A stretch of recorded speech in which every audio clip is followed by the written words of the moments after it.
This is really important to understand because I see so many.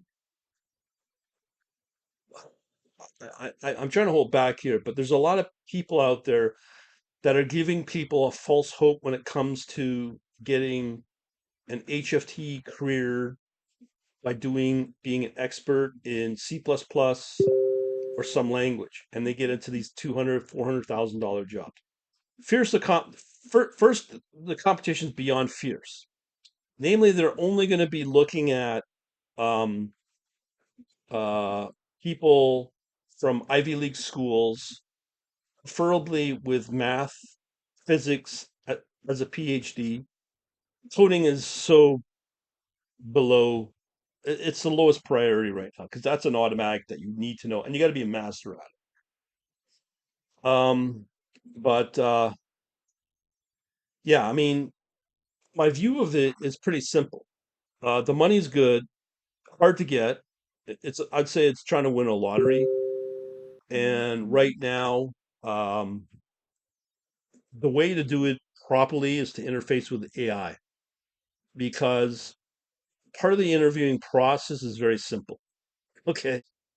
So when you get these leak code and all that, um, the leak code gives you trading problems, or sorry, programming problems, challenging ones. And there's all these other sources. They're worthless.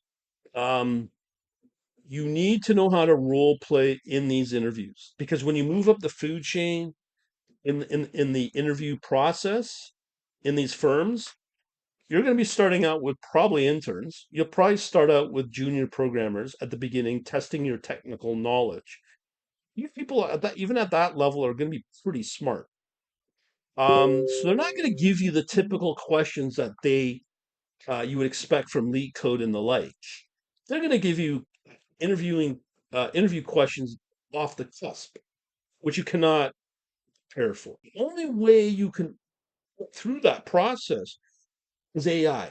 And playing with AI with the chatting against an environment I just showed you um with uh with just questions that you may have that these interviewers will give you. They want to see how your mind works. And a lot of the AI now is pretty well there. So it's not about memorizing static questions and static coding problems or coding um, the language.